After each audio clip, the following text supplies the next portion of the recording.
Hello and welcome to the CBB Super Show. I'm your host, Walter Waddell, aka Dub Deuces 85, coming to you live from the West Coast. It's 9 p.m. here, midnight for those of you on the East Coast. So I appreciate you guys tuning in to watch as we break down the Saturday main slate of hoops, college basketball, tomorrow on DraftKings.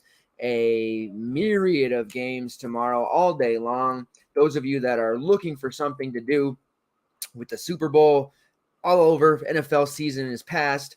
We're on the NBA All-Star break. For those of you who, feel like the dunk contest has been a little played out for the past couple of years and are looking for something interesting to do, come on and play some college basketball with us. I'm going to help you out. I'm going to break down this 12-game main slate that's on DraftKings. There's also an 11-game afternoon slate and a fire, just straight flame 9-game night slate that has one of my favorite teams, of course, Washington, but the Tulane Green Wave, who have been very good to us for DFS purposes. DVP spots against Michigan State and Penn State, although Hunter Dickinson is a clown.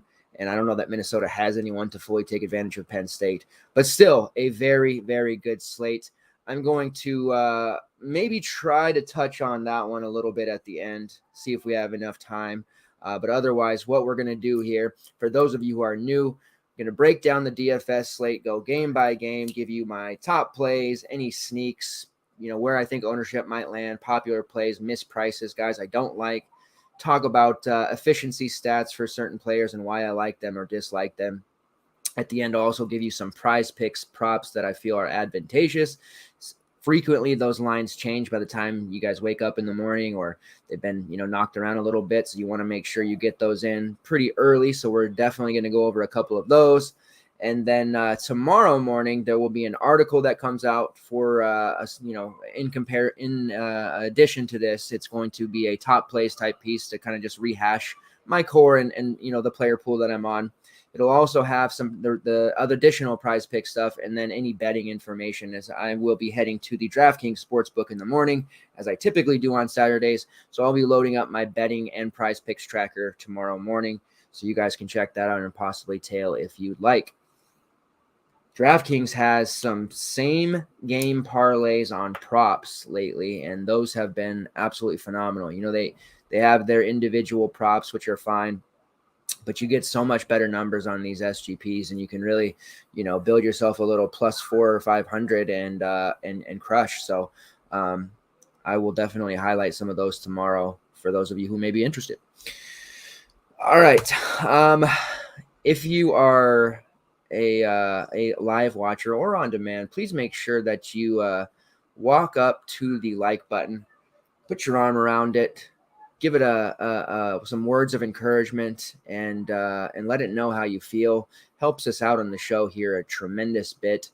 The Super Show, of course, powered by the FTN Network. The ever-growing FTN team has options for every sport you can possibly think of. Niche sports, pro sports, esports, we offer it all. If you use my code DUB, D-U-B, you'll get yourself an additional discount of 20% off that first month. Or if you do a annual sub, you'll get 20% off that entire year long. Articles, exposures, optimizers, everything you can think of, behind the paywall shows. We also have an amazing Discord community. I know for one, in college basketball, we're frequently posting, late scratches, starting lineups. It was very, very plentiful in the college football world. You'd see guys who are getting scratched very, very late, close to lock. We'd post it, end up getting off them. They're still 30% owned. A very huge, huge edge when you have opponents who are rocking a bagel, because they didn't check the news and weren't able to swap it out. So the Discord is definitely where you're going to find a lot of the best content. We have a great community, and I absolutely adore guys like Alex from NC State and sometimes Adam Young, even though, he doesn't know what he's talking about half the time when it comes to Cam Whitmore and Baba Miller. But we still like him. He's a good guy. Jersey's finest.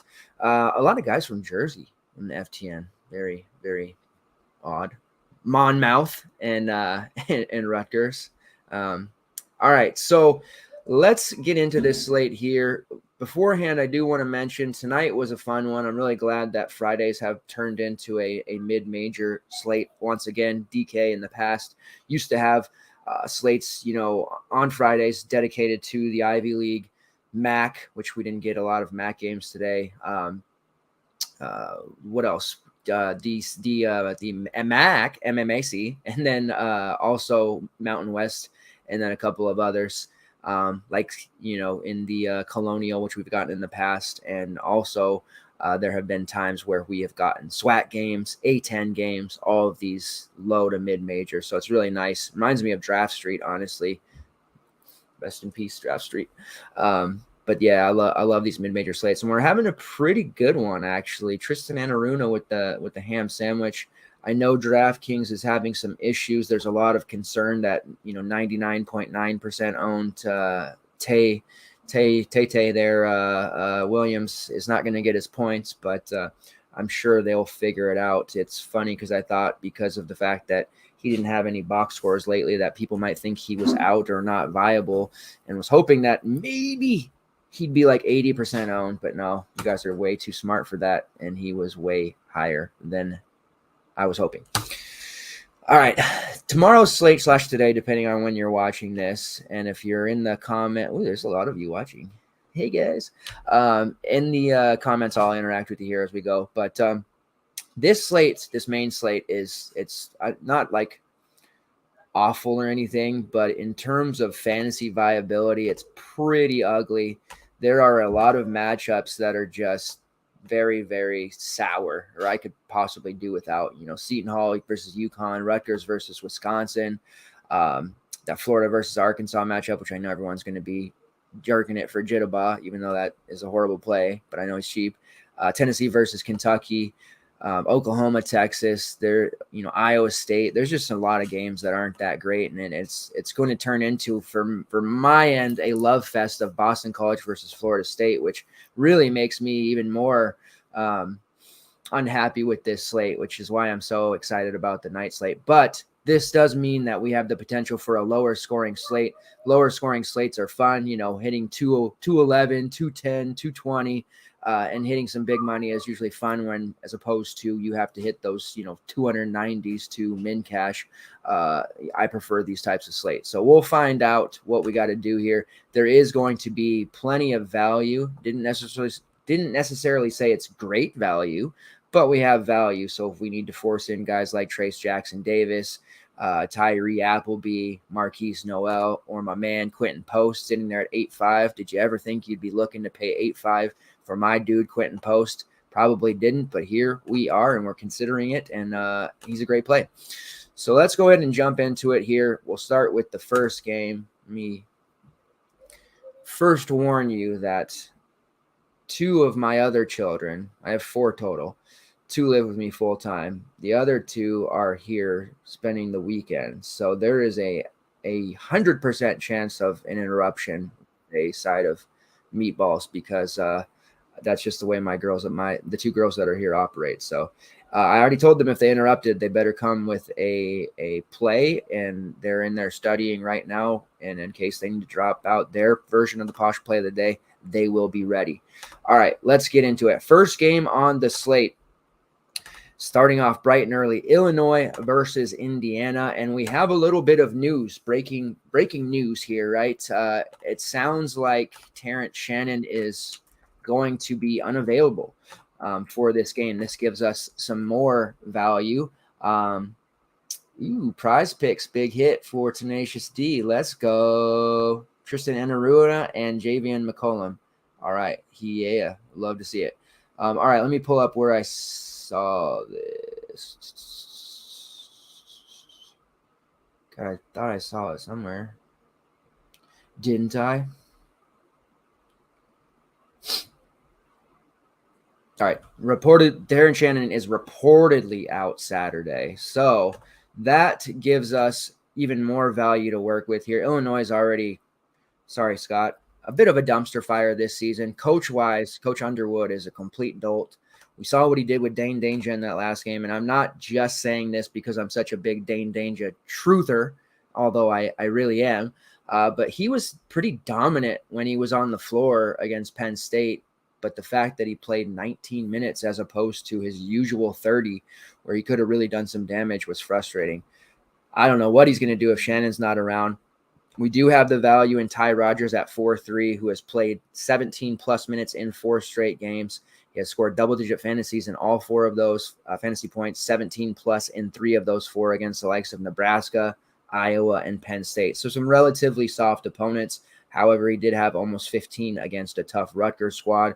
Ty Rodgers is definitely in play. He comes with guard forward eligibility, which is definitely helpful when you're making your lineups. And historically, the forward spot is pretty difficult to fill. So if you're having those issues, you can slide another guard in there. Rodgers' rates, pulling it up here, they're not phenomenal by any means. Very low usage, but he's just now starting to get his opportunity to shine. He does have an extremely high combined rebounding rate of 28%, which is pretty solid for a wing his size and a raw freshman in general. He is shooting 54% from the field, which is also quite solid. He does have a 4.2 fouls per 40 called rate. So a little bit of a hacker / more of a reacher. When you watch Illinois games, he reaches a little bit. Did have a 20% usage rate against Penn State and a 20% usage rate against Iowa. So starting to see those numbers rise. And in conference games, his usage rate has gone up over 16% now. So more and more in play, and definitely could see him being a viable main team option without one Terry Shannon, as Mike Kutry likes to eloquently call him. Because that's a lot of usage to be gone.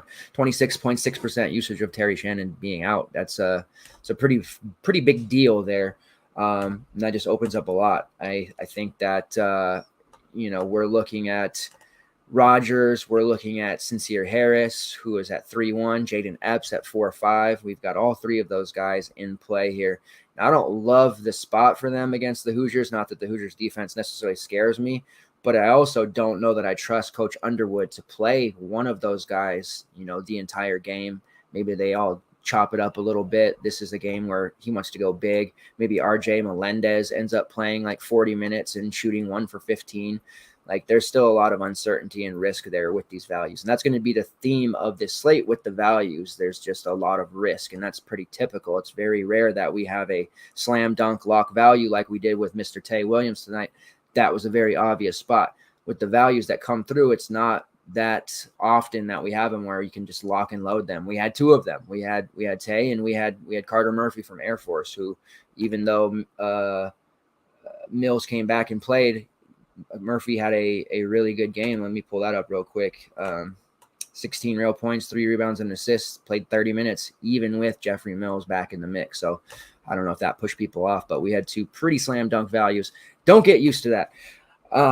We do have one on this slate, though. His name's Baba Miller. Learn it, love it, like it, get to know it, because he is the man, and I don't think that a lot of people are going to be rostering him. But Epps is probably my favorite of the 3 at 4-5, just because he's been the one that has been in the lineup, playing when Sky Clark left. He's getting these big minutes. He's taking a high number of shots. His peripheral stats are kind of, lackluster at times, which is unfortunate, but still 23.5% shot rate. He's shooting 30% from long range on 101 attempts. So he's getting a ton of shots up. The rest of his stats are like I said, pretty lackluster, but at 4-5, if he's going to chuck 13 plus shots and possibly more without Terry Shannon, he's definitely towards the top of my list. More so than even the near min price Sincere Harris, because Harris, we know he's not going to take a ton of shots, or he typically doesn't. He's out there for his defense primarily. Very good on-ball defender already is Harris, but he's going to be one of those guys that, were not that leaky black this year, but like pre 2022 leaky black, like out there to play defense and, not giving us much else. That's where Harris is at in his point of his career right now. Could turn into something more, but at 3-1, like there's no guarantee that he even hits 2x at that number. So very, very low level option there, even though he's 3-1. And then of course, Hawkins feels pretty overpriced at 8-2. Mayer at 7-8 is also a likely no for me. On the road here, I just feel like there's trouble. Last game against Indiana, Mayer was awful. And then you have, of course, my man Dane Danger, who on the road is very likely to foul out in under 15 minutes, if he even gets 15 minutes from this dolt of a coach that Illinois has. Last time they played Indiana at home, they did give Danger 31 minutes. And what did he do? He put up 27 fantasy points. Imagine that. You play him and he produces. Really cutting edge stuff here.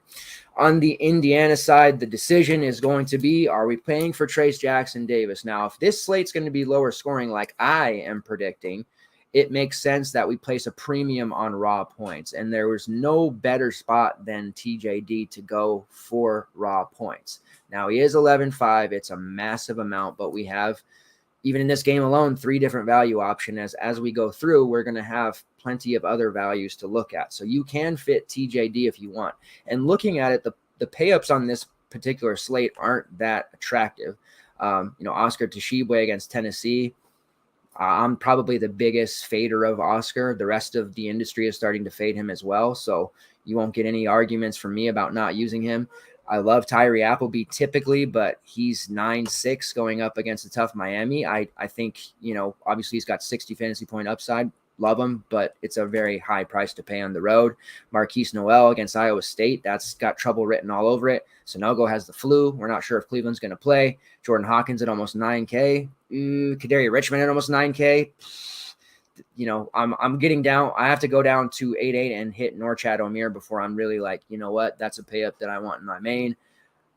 So in between TJD and Norchad and Omier, there's plenty of options, but me personally, I'm just not that excited about any of them. So it does make a lot of sense to go ahead and pay for TJD here, because he's a walking 50. At this point, his floor has reached 50, and it's crazy because his freshman year coming in, the guy with the Twitter with the dog picture, from Indiana said that TJD was just a fraud and would never amount to anything. And it's now turned into, well, he'll never be anything in the NBA, but which he probably won't, but couldn't have been more wrong about this one, Rob. So TJD's turned into a really ferocious player. And I don't think even, the biggest Indiana fans could have seen this coming with this type of production from a game in and game out basis. He did put up 35, 9, and 5 last time against Illinois on the road, took 19 shots. Just unbelievable how well he's played. So definitely, obviously, considering him in all formats, you can fit him. That is not going to be a problem. Other Hoosiers players, Trey Galloway remains cheap at 4.2. He plays a lot of minutes. He's typically a guy just standing around watching the action like the rest of us. He needs to be at the ready because shots do become available for him. He did score almost 20 fantasy points against Northwestern last time out, and you'll see his minutes. He's literally playing over 30 minutes each and every game. It's just he's taking way less shots than he probably should be. He is a good shooter when he does take shots. He has scored 18 plus fantasy points in 2 of his last 4, and he is an okay play here at 4.2, but definitely comes with risk of being a Miller Kopp, which he has Miller Kopp on his own team, but the Miller Kopp special where you play 38 minutes and you maybe touch the ball 4 times and score 1 fantasy point. So that definitely makes me nervous about him. But he's there if you're feeling like, hey, this is a game TJD's going to struggle. Or he's going to get into foul trouble. Something's going to happen. Someone's going to have to score. Jalen Hood-Schifino, Trey Galloway, maybe a little Miller Kopp. Like you can get a little weird there. The mini max is around tomorrow, so that's great. You have 150 lineups to screw around with and make some throwaway lineups and account for some scenarios that maybe are unlikely to happen, but you can cover them just in case they do. Not really that interested in anyone else. It's a sad day in my life when I can look at Race Thompson at 5.4, a guy that I rostered about 80% of the slates last year, and not have that much interest. It definitely is a sad time. He has really been relegated. I mean, injuries and all this other stuff. There's guys behind him in Geronimo and Renew that are cutting into his playing time. There's Hood-Schifino, who has become the Robin to TJD's Batman and taking all the shots. And it's just not a lot of offense for Race to get. And those rebounds that Race would normally get like he did last year, TJD's he's taking everything. I mean, he's scoring like 25 more fantasy points a game than he did last year. And it's hurt no one worse than it's hurt Race Thompson. So even though he's 5.4 and that price is tasty, It's more a reputation play on race and not an actual good play. So I hope he proves me wrong and goes ham tomorrow, but unfortunately, I doubt I'm going to have any ownership on him in my 150 lineups. And that, like I said, is a very sad day. All right, moving on to the next game here, Rutgers, Wisconsin. Let's check in with the chat. Is my Wake Forest and Miami, is that your game there, Alex? All right. Slim Brody, what's going on, man? Love his mid-major slate. Ready for tomorrow. Dingle, so yeah. Well, he was high price, man. If they're going to do mid-major Friday, by the way,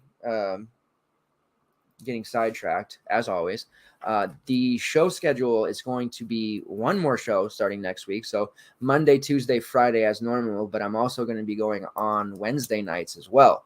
So now you're going to have me 4 nights a week. And after 2 weeks, we're going to go to additional nights. So the mid-major Friday slate, if that's going to be a staple for the next, I don't know, God, there's only like 2 or 3 weeks left in the regular season. It might be sooner than we think, but I'll start covering those slates more for people who aren't subbed to FTN just yet, maybe, and looking for some content, maybe like a Twitter, show or something like that, because Dingle, he was just too high priced tonight, but always in play, of course.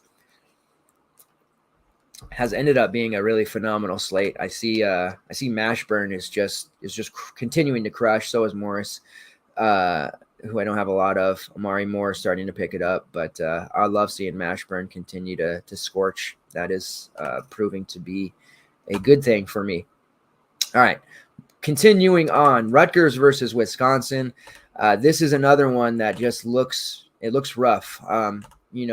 This is a game that should be played at it should be a low scoring game. It'll be, with the way Rutgers plays and their defense, it'll be a slower pace. Rutgers is actually third in defensive efficiency right now, per Ken Palm. Wisconsin top 30. Both teams play extraordinarily slow, which doesn't, resonate too well for a high-scoring fantasy game. Sometimes in these uglier games, you can utilize some players or derive some value with a lot of block shots, rebounds, putbacks, stuff like that, but we're not getting a discount really on anyone. My man Clifford Omarui, who I love, I roster all the time as well. I have my guys. 8-4 against Wisconsin on the road. I can't do it. It's just too high. Fouls risk in the Big Ten is high for road bigs. We see it all the time. And even in prime matchups, his upside rarely hits enough to pay off this 8-4 price, let alone his floor. So we're probably looking at a max 30 for him, and that's just not going to get it done at 8-4. Caleb McConnell, who I used on the last Rutgers slate, he did well at 7-1. That's a little tough. Paul McCahey at 6-4. You never know what you're going to get with him. Cam Spencer's too expensive. Andre Hyatt, who has been, taking the minutes and usage from Moat Mag. He's played 30 minutes in 2 straight games, has had scored 23 fantasy points in 2 straight games against the likes of Illinois and Nebraska. 6-1, expect a little bit of regression for him. Rebounding will be fine, but I don't think I see him hitting 25 plus fantasy points in this spot. So we can move past Rutgers. The Wisconsin side of things is even worse because Rutgers defense is so good. I typically don't like to target against them. And that means there's no way in hell I'm going to be paying $7K plus for the trio of Stephen Crowell, Tyler Wall, and Chucky Hepburn. All 3 of those guys are scratched out off my list. If they end up going off in some way, that's great. You just kind of shake that off, but you just can't find yourself paying that kind of price tag in this projected, score. Ken Palm has it 60-59 in favor of Rutgers. That's the score he has.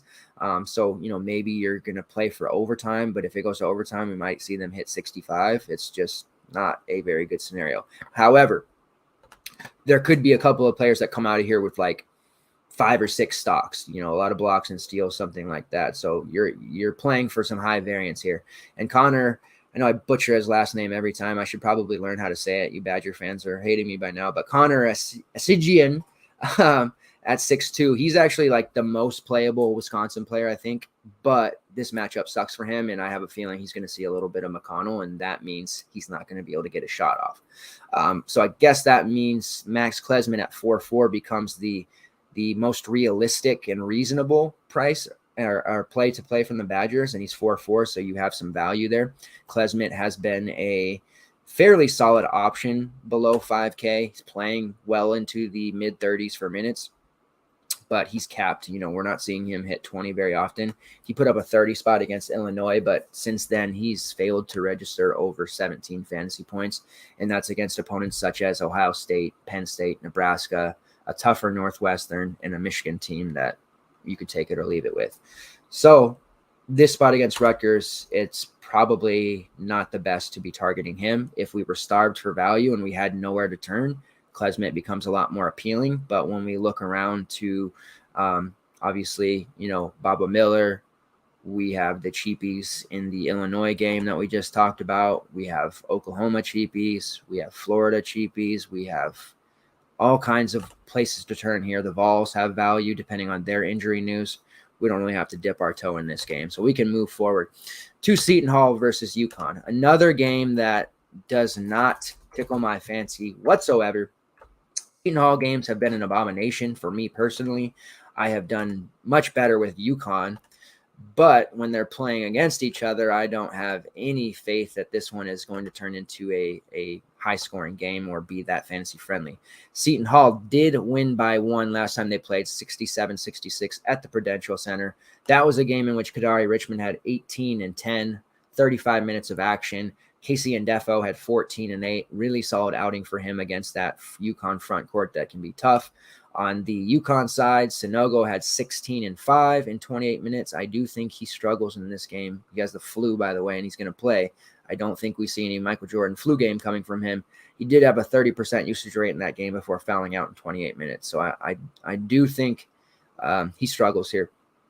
We saw Jordan Hawkins have 13 and 6. They did a pretty nice job on him. And Tristan Newton had 11, 3 and 4. My man Alex Caravan played 33 minutes, had 9 points, 3 rebounds, 2 assists. So not a lot to love here based off the prior game.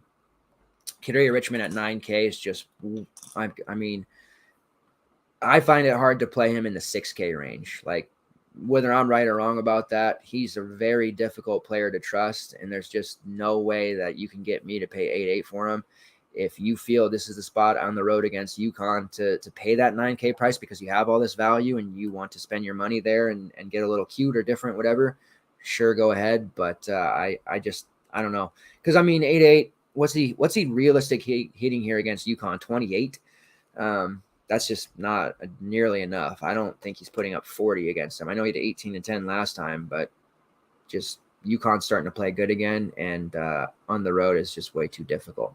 You do have a value play here. You have a couple, but the most realistic one is Femi Adokale at 4.8, playing relatively decent minutes. Dre Davis has been ailing. Odekale's coming off 2 straight games over 23 fantasy points, 35 against a lowly Georgetown team, so you have to take that with a grain of salt. But 24 against Villanova, solid enough. Playing big minutes, 23 plus in his last 5 games, so at 4.8. He'll be asked to shoulder the load here and help out as much as possible. The player, his minutes have started to evaporate, but Tay Davis, Dre's brother, at 3.1 is, to me, an intriguing look here. Very athletic, still raw. Started a few games, in mid-January, but he's the type of player that they'll definitely need against that UConn front court to at least, contribute on the glass. And he's just can jump out of a gym, and I really like his prospects for the future. Just one of those guys where if you're looking for a value to throw into 1 or 2 throwaway lineups, Tay Davis is at least interesting. I could see him playing 15 to 18 minutes here in this spot. On the UConn side, I've mentioned a couple times, but Sanogo dealing with what they're calling a non-COVID sickness, which is the flu, basically. I wouldn't, even at full strength 9K, not really too into Sanogo, but he's proven himself to be a solid rebounder lately. Earlier in the year, he really hurt us with those 6.5 rebound props that he continued to fail to hit. But coming into this game with a sickness, that feels pretty rough to me to pay the 9K. So I would be, if he was out, which I never want to root for anyone to be out, but if he was out, I would be super jazzed for Donovan Clingan, sitting there at 5.8, a very high fantasy point per minute player. a very high foul rate, but he blocks shots like crazy. He rebounds at a high level. You see in the last game against Creighton, he had 7 rebounds in 7 minutes. Against Marquette, he had 8 rebounds in 10 minutes. And just a continual high fantasy point per minute guy. Just hasn't been able to get the minutes because Sanogo's starting to play a little bit better as the season goes on here late into the year. And he's avoided foul trouble, while when Klingon comes in, he usually picks up insta fouls. And then my man Alex Caravan, who is at 6'7", he's priced out, unfortunately, but future star of UConn, definitely would benefit from a rebounding perspective if Sanogo were to be limited or miss time. But otherwise, there's nothing here on the UConn side that we want to target. They're all priced up way too high for me. I guess I would be making a mistake if I didn't mention one of Mike's guys, Andre Jackson, of course, but you thought I was going to gloss over that, at 4'9". And 29 minutes last game against Creighton, which is fine. 14 fantasy points. That's caused his price to drop. 23 minutes against Marquette. 12 fantasy points. That caused his price to drop. His price has continually dropped. He did have 30 against Georgetown, but again, that Georgetown matchup is, you really have to take that with a grain of salt because everybody's getting theirs against Georgetown. Strong secondary stats, rebounds, assists, stuff like that. He can get some steals and blocks. This is scoring that's usually lacking. He did take 11 shots against Creighton, so that's encouraging to see that he was at least attempting them, 0 for 4 from long range. So the 4.9 price definitely got to get some exposure somewhere. But I don't know that we're getting him into our main builds right now. There's just too much downside in this particular matchup. But I'm definitely looking to get some alt lineups with Andre Jackson in them. Rest assured. Nate Soup asking me about player props for underdog. I don't really do much on underdog. I usually look at PrizePicks, but before the show ends, I'll see if I can get in and take a look at some for you. Or if you have the board available and you want to post the board in chat, I can make some calls for you. All right, moving on to the next game, BC versus FSU. Now, Alex said we should skip straight to the Miami game, which is not a bad call. But this we'd be remiss if we didn't mention the Boston College FSU game because there's definitely some viable options to be had here. It starts, of course, with Baba Miller, and I care not whether Matthew Cleveland plays or not. It was great because, he sat out the last game, which allowed Baba Miller to start. Baba was like 3% owned. And it was higher in the queue, but basically 3% owned in most contests. You guys know I play him all the time. I rarely fade him, if ever. So I got to enjoy that really breakout game for him. You can see why NBA scouts are going to be drooling for this kid. Has the NBA frame, can hit outside shots, rebounds at a high level. He had a chase, not a chase down block, but like his man beat him and he still recovered and blocked the hell out of him. Had a key steal, got to the foul line a couple of times. Just a really solid outing. 12, 6-2, a block and a steal. 28 minutes, usage rate around 20%. A little passive at times to be expected. He's a freshman, missed 15 to 18 games, but he is definitely going to be playing more confidently after last game. And I know Florida State lost by 40, but Baba's out there doing his thing while some players are half-assing it down, 30, 40 points. He was still trying his hardest and playing quite well. And the Clemson front court is not easy to score against, rebound against, anything. And he was able to do some big things against them. Just the fact that everybody else on the team was pretty awful. Now, it's back spasms for Matthew Cleveland, which they said he may have been able to play last game, but he pulled himself out after warm-ups of last game because they were way too painful. And, spasms and cramps and stuff like that, I know a lot of people will say, well, why can't he play through them? That's nothing, but it's actually a pretty damn painful thing to go through. If you guys, that did play athletics at any point in your life know if you get a cramp or some sort of spasm or anything, it can really knock you out and cost you, a lot of mobility. So I'm thinking that he's probably going to warm up and try to go. Luckily, it's one of the first games on the slate, so we'll be able to know where we stand there. I personally want Cleveland to play because it'll knock, already Baba Miller's ownership, I think, is probably trending down towards still being low. It's not going to be 3% again, but it's not going to be like 30, 40% like it'll be with Otega Oe. It's going to be maybe like 8 to 10% right now. If Cleveland ends up being out and people have time to adjust, then we're starting to charge past 20%. My hope is that Matthew Cleveland plays and maybe even he starts, or he's just available, which is enough to knock people away from Baba, because Miller's going to play a lot regardless. I don't know that Cleveland's going to be able to play like 35 minutes here. And even if he does, at this point after last game, even Leonard Hamilton can't not play Miller 25-ish minutes here. You got to play the kid the rest of the way. Your season's over anyways. You had a lot of injuries, no fault of your own. You brought in some real talented guys, but it just wasn't in the cards for Coach Hamilton this year with all the injuries they had, losing Gainey so early. So at this point, you gotta let Miller play as much as possible, because on the off chance that he feels like you took care of him and he decides to forego the NBA draft for one more season and come back for that super soft year, then he knows you took care of him and you got a superstar on your hands. So you got to give him minutes, Coach. He's only 4K, way too cheap. Obviously, if he starts, is a no-brainer, but where you're really going to get paid out tomorrow is if Cleveland plays and starts and you play Bama Miller. Trust me, you can still play him regardless of Cleveland's status. Maybe he doesn't play 28 minutes, but you'll see against Pitt, he had 19. A couple games before that against NC State, he had 24. Boston College is certainly a much easier opponent. Pitt has, say what you will about Pitt and Coach Capel, they've been phenomenal. They're about to win the ACC, or they're in the mix too. The great turnaround. Syracuse, should have done better against them. But the fact of the matter is BC's defense is nowhere near the level of top tier. And I think Miller can definitely do some damage against them because of his athleticism. Give him 20 minutes minimum. He's paying off 4K. Don't miss on him. I implore you not to miss on him. Darren Green, Caleb Mills, both reasonably priced. Jalen Worley's a value at 4-5. If Cleveland ends up missing, you've got those three guys having to shoulder a lot of the load. I haven't been a big Caleb Mills guy this season, even though 7-3 is a nice price. He just doesn't have the upside this season that, we might have thought coming out of Houston that he would have. He's generally good for around 25 to 28 fantasy points, which is solid, puts him right around value.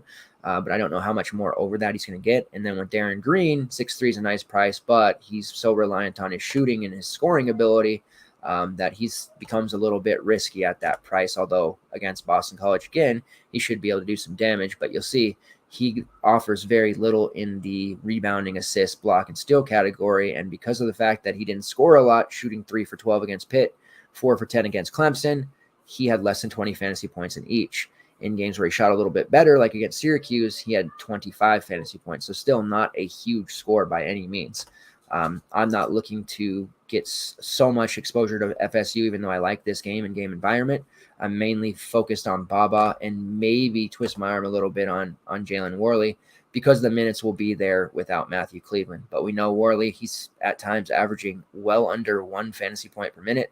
He can be out there for 30 minutes and as the kids like to say, get cardio. So he's even a little bit of a lower level play in the grand scheme of things. On the Boston College side, Quentin Post, 8.5. Just 2 years ago, we're paying 4.7 for him, and he's smashing for us. The last 2 games he's been under 30, so perhaps that keeps the ownership at a manageable level to where he's sub 30% owned. This is obviously a spot against FSU. He can do some damage. He's actually proving himself to be quite matchup proof lately. I never thought that Post would develop the way he has, but he has turned into a great, long range shooter, mid level. He can get it done in the post, post in the post. He's just can score in a myriad of ways. His rates are phenomenal. 27% usage rate, which is highest on the team. 28.9% shot rate, also highest on the team. 28% combined rebounding rate. An assist rate right around 16%. That's pretty solid for a guy that's 7 foot, and a 5% block rate. He's also shooting 42% from long range on just under 40 attempts. So he's taking, a couple a game, knocking down, 1 or 2 here. He was 3 for 3 against Virginia Tech, 2 for 7 against Syracuse, knocked 1 down against Pitt. He's not afraid to take those shots. Now, he did foul out in that last game against Pitt, and overall they did a good job of just harassing him, and he shot 2 for 9. But before that, 9 for 11, 9 for 12. he's capable of just lighting it up. And the fact that he can block shots and rebound gives him a extremely high floor with upside to boot. So I think 8.5, while it's a scary price for someone like Post, it's definitely got to be considered because he's their primary option at this point in the post. And guys like TJ Bickerstaff, who's really fallen off. Devin McLaughlin's still pretty raw. Prince Aligbe's still pretty raw. So Quentin Post is just going to have that front court mostly to himself here going into a hostile environment. So I am on him. Makai Ashton Langford at 8.3. He's always a risk. As you can see, 14 fantasy points last time out, but he has 40 fantasy point upside. But 8.3 is a really tough ask. I don't think you could get me to pay that price. That just seems a little bit too high for my liking because he's probably going to put up like 20 most days. So you're well overpaying for that. Devin McLaughlin's still cheap if he starts at 3.8 or even getting around 20 to 22 minutes. And then Jaden Zachary sitting here at 5.1 as a high minute guy. Played 37 minutes against Pittsburgh. Starting to see him trend back up into a higher usage role as well. Took 12 shots. He's taken 20 shots in his total in his past 2 games. So he's okay at 5.1. Also comes with a lot of risk. No safety in any of these Boston College guys except Quentin Post, and you're paying for it. And then you have to look at Boston College has some really good young guys. Chaz Kelly sitting there at 3.8. He's a very nice GPP value that nobody's going to look at because we have all this other value available. But you look at it, he's continued to play, and this has to do with DeMar Langford, dealing with issues, missing games, but he's played 23 plus minutes in 3 straight games, scored double-digit fantasy points in all of those, 16 against Pitt, 14 against NC State, and 28 against Virginia Tech. Virginia Tech game, he really showed himself to be a capable scorer. He hit 4 of 7 from downtown. He's actually made 7 triples in the past 3 games alone, and they're starting to give him more playing time. Now, if DeMar Langford, ends up playing this knee issue that he's got, then, Kelly's probably not going to be worth much of a dart play at that point. But I don't know how they, stop playing him completely. And it's always curious to me when you have a guy that, comes off the bench there, proves himself, and then, this guy's back who's already pretty mediocre. No offense to DeMar Langford. But why am I going back to playing Chaz Kelly 11 minutes? He needs to continue to play. But so I'll throw him into a GPP or 2. But Boston College, don't look now. Boston College has a class, with Prince Aligbe, Devin McLaughlin, and Chaz Kelly that's going to be coming back next year as sophomores, and if they don't transfer, that is, and could do some damage. All right, next game on the slate, Notre Dame versus, hey, Patrick, Udezi Crush. How about Mashburn, man? Why you not giving the flowers to Jamal Mashburn? But yeah, Udezi 31-12. San Jose State couldn't just stop him at all. But my man Mashburn, 9 for 11. How do you score 27 points being a jump shooter a lot of times and shoot 9 for 11? Give the man his flowers, please. But yeah, Mo Udezi did well. I'm about to check and see if they gave Tay Williams his points yet. All right, next game is Notre Dame versus Virginia. Now, what a terrible outing for Reese Beekman. He victimized myself. He was less than 30% owned against Louisville, which should have been a monster spot for him to produce. Only 6.7K at the time. Nobody but myself, I guess, fell for that one. Just 3 points, 0 for 6 from the field, 2 assists, 1 block, 4 steals. But 15 fantasy points against Louisville is just no bueno. Now he's getting another great matchup against the Notre Dame team that plays Matador defense at all positions. Now, the biggest knock on Beekman is the fact that he doesn't shoot. We thought maybe we had gotten over that because the 3 games prior to the Louisville game, he had taken 11 shots in 3 straight. So I thought that we were over this. He had scored 29 plus fantasy points in 3 straight. That's why it looked like such a smash spot. Getting him to that lower ownership felt really good, but it just didn't work out. Sometimes that happens. Now his price bumps up inexplicably to 7.2. Not as good of a play there at 7.2, but again, Notre Dame is just terrible defending at every position. I think this is a great bounce back spot for Beekman where nobody's going to be on him, but still upside wise isn't necessarily there. If he has his, his best game, he's still probably hovering around 30 to 32 fantasy points. He's making value, but how much more overvalue is it? Armand Franklin sitting there at 6'7" below him. I'm not a big Armand Franklin guy. Typically, I feel like he's also waiting to victimize me if I jump back on that train again. He has been very streaky, relies heavily on his scoring, but he has turned himself into a bit of a solid rebounder this season. At 6'7", perhaps a decent look for GPPs because of his high shot rate, but just know that he could very easily put up a 16. And in case you didn't know how bad this Notre Dame defense was, 309th in defensive efficiency in the country. Their three-point defense is 250th. And on 2-point field goals, 308. So they do not defend at all. They don't do much of anything on that side of the ball. So theoretically, anyone on Virginia should do well. Now, I have a play that I talked about for Virginia last time, besides Beekman, that I felt was worth a look as a value. Isaac McNeely, who's still extraordinarily cheap, sitting there at 3.9. He has a pretty solid shot rate and opportunities to score coming his way. But you look at it, just under 20% shot rate. His usage is starting to climb. He is making 43% of his triples on 93 attempts. They put a lot of time and effort into developing McNeely as soon as he got onto campus. Said he had a wonky shot, but they knew how lethal of a shooter he could be, and they've been working with him on his mechanics, and it's obviously paid off as he's making 43%. He's actually shooting 46% in ACC games, which is the third best mark in the conference. So definitely don't sleep on the kid. And he's not like playing 10 minutes a game or something. Look at his last 5, 18, 22, 28, 22, and 27 minutes. And he's out there to gun and take threes. Now, if he was 3K, I think maybe we could really, sell this play and theoretically run this, guy in 80% of our lineups. At 3.9, maybe it's not as big of a play, but he's definitely capable of paying this off.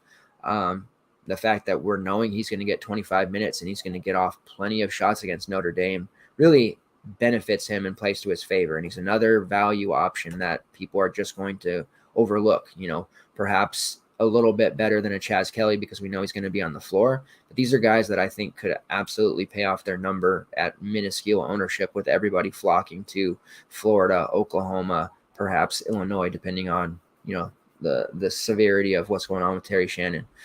But a guy like McNeely could absolutely win you a tournament if he gets hot against a team like Notre Dame, hits 5 triples, which is possible in this Virginia offense, and suddenly he's 6x at 2% ownership.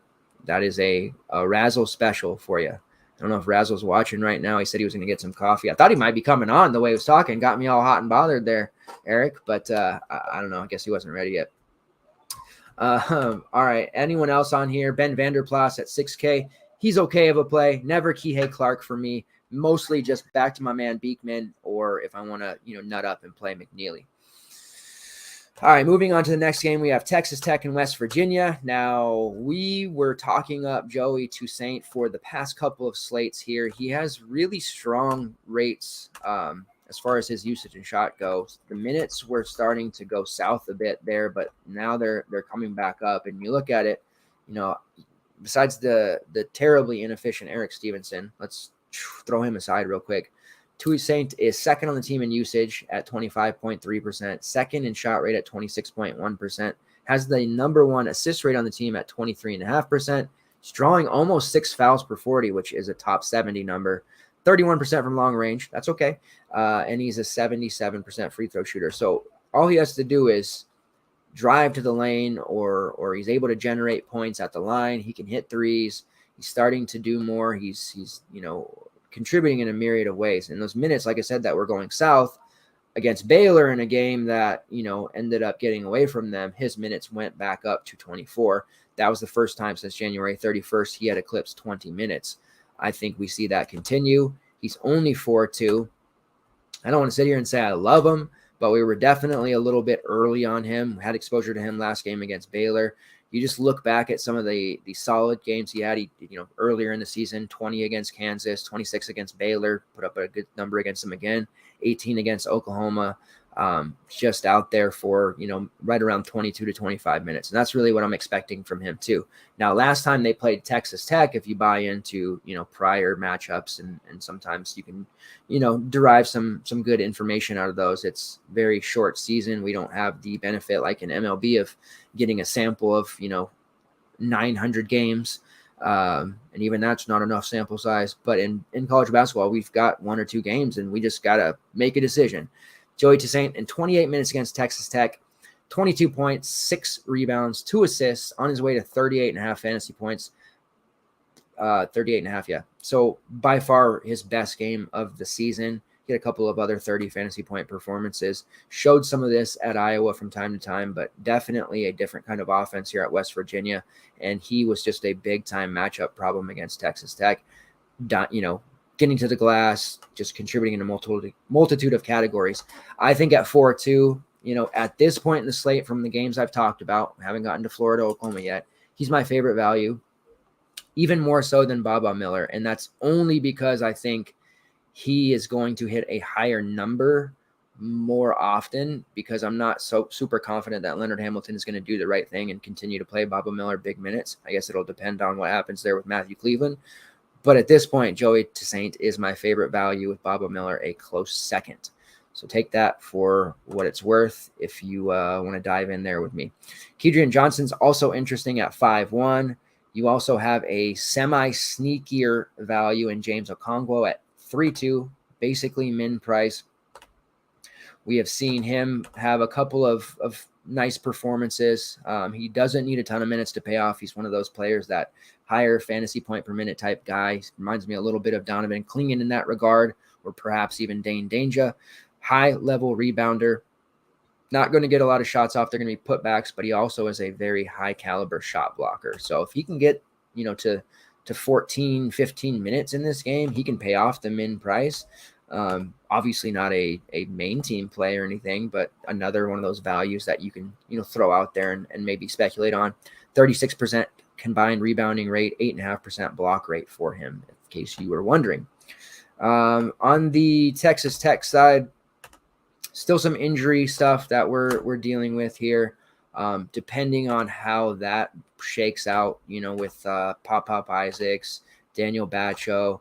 I believe Pop has been practicing lightly on the ankle. Batcho has been doing nothing, so I would expect him to not play. We did see Fardaws Emick come back a couple of games ago against Kansas State.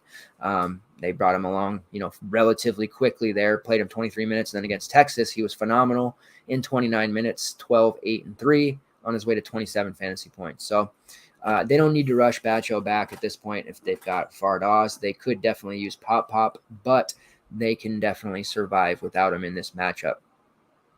Still love Jalen Tyson. He was my pet project for a while, but they've got him up here at 7.6, which is the, I believe, highest price he's been ever. So that makes it pretty difficult, especially considering he struggled so mightily against Texas. Fouls were the issue there. He is definitely a guy that is still mighty raw, and he gets a little bit too excited on the defensive end and picks up ticky-tack fouls, and it takes him out of the game. It happened to him against Texas. It happened to him against Baylor, even though he was able to trudge through the too early. Had his 40 fantasy points against Baylor, which shows you his big upside. If Pop stays out and Batcho stays out, there's still going to be those minutes and opportunity for Tyson, but I definitely worry about him, and his foul issues, especially on the road. Against West Virginia the first time, he played 33 minutes, but they clamped down on him pretty well. 2 for 8 shooting, only scored 11 fantasy points. Still I'm obligated to mention him, though, because he's one of my guys, and I can't completely fade him. Just because I think he's super talented and he'll end up being the best player on this team when it's all said and done. Davian Harmon has really benefited from Pop being out. You see he scored 30-plus fantasy points in 4 of his last 5 games. If you go back further than that, 5 of 6, 7 of 8. Playing mid-30s minutes, taking a ton of shots, 7 threes, even cheaper than Tyson, so you could definitely look there. And then value-wise, we've been having Lamar Washington, but only 9 minutes against Texas after putting up 28 fantasy points against K-State in 19 minutes. So definitely scary there that his minutes, went away, and then the possibility of Isaac's playing. It's probably a no-go. Kerwin Walton, we know he's a never.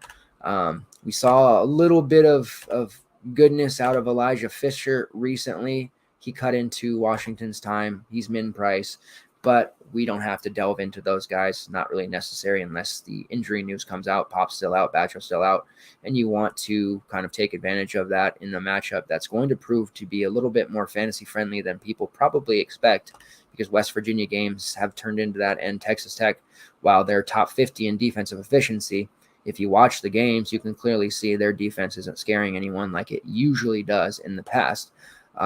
And in that last game, West Virginia really almost laid 80 on them, and Joey T, Seth Wilson, and Eric Stevenson, of all people, really pile drive them to the point that the defense is not scaring anyone. So in this matchup at West Virginia, look for some fantasy goodness to be had in this game, and probably not a lot of ownership, as people just kind of gloss over it because reputation is everything. People still see Texas Tech as an elite defense, and that just hasn't been the case. All right, Tennessee versus Kentucky. They have not given out points on Tay Williams. I mean, they're gonna give it to him, right? They can't not give him points. They're just going to get railroaded. What's going to happen is the slate's going to stay open for the next 12 hours, and nobody's going to get paid until somebody wakes up over there and fixes it. So if you're waiting on your money to figure out what you're going to play on the Saturday main slate, don't hold your breath, because it's probably going to be tied up for a little bit.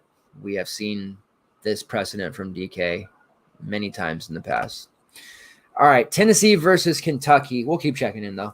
Tennessee has some value, and this is very volatile, very, very volatile. Like, I'm wondering just how chalky these Tennessee values are going to be, because Kentucky's defense, another one that people still think is elite and isn't. Now we're going to be at the mercy, and this game starts 1 hour later than lock. Not horrible. We can run with that. We have games after it. We can make some swaps if we have to. If Julian Phillips, who's dealing with, I believe, a hip issue, remains out, and Triple J, who is dealing with a lower leg issue, sits out, that just opens up a ton of minutes, right? So the last game, when those two were out, this is what happened. Let's pull up the Tennessee box score. In a game against Alabama that they had to win, and they did. Bama, I just don't think anybody wants to be the number 1 seed this year. If ever there was a year for a 16 to beat a 1 again, it's this year. Let me tell you. I know nobody probably thought we'd see it again ever, let alone this close to the last time, but it's definitely on the table. All right, so Tennessee, here are the minutes. Jonas Idu, who was phenomenal in that game, played 27 minutes, 12 points, 11 rebounds, 3 blocks, and a steal. He was really, really good. Jemai Mashak played 27 minutes. He was not so good, but defensively he was. He had 3 steals. He had a couple of assists, a couple of rebounds. Not a big-time shooter for him in that game. Only a sophomore, still raw, but he's super cheap at 3-4 and would stand to benefit a great deal without Phillips in the lineup, and obviously without Triple J. So at 3-4, he doesn't need to give us very much, but he's definitely volatile because there isn't going to be much shooting from him. And if he doesn't get it going on the glass, or he's not able to rack up 3 steals again, which seems it's possible against Kentucky, I guess, he's not a shoo-in to pay off this 3-4 price tag. In nearly 30 minutes, he had 11 fantasy points. That was basically value, 11.75, but I don't know. I just have a really bad feeling about this one. This is one of those plays that if I find that he's going to be super popular and everyone's going to be on him, I'm going to just pivot off. I don't care. I know I say sometimes these cheap guys, there's no benefit to fading them, but this isn't a Tay Williams we're dealing with here. This is a very raw sophomore that's not going to shoot the ball at all. So I'm not too sure about using him. I'm very uncomfortable with it. If he's not chalky, might behoove me to get a little bit more. We don't want to get Tobe Awaka, right? He played 12 minutes against Bama. It wasn't a great spot for him. He just didn't end up playing very much. If you didn't pivot to Baba Miller, I'm sorry. But we could see that happen with a guy like Mashak. I think there's safety in Jonas Idu, but you're paying obviously 5-1 as opposed to 3-2 for him. But I feel like he's somebody who could take over without Triple J and Phillips. He showed he could take over. He was a high-level rebounder in that game against Bama. Shot 6 for 11.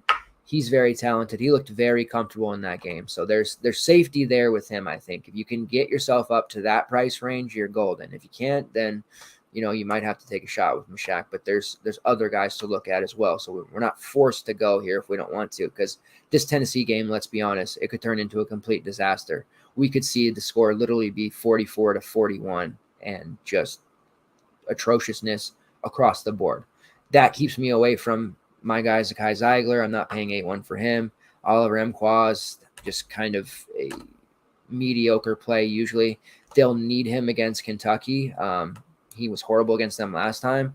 He has shown 40 fantasy point upside, but 6-6 is not in play. Santiago Vescovi, to me, he's just not that good. I'm not paying 7-5 for him either. Tyreek Key was relatively popular, but we saw him fall off a cliff last game, and that's what I'm talking about with these guys.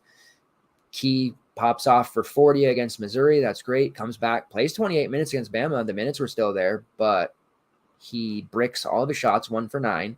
Because he's not a strong peripheral guy, he puts up 10 fantasy points.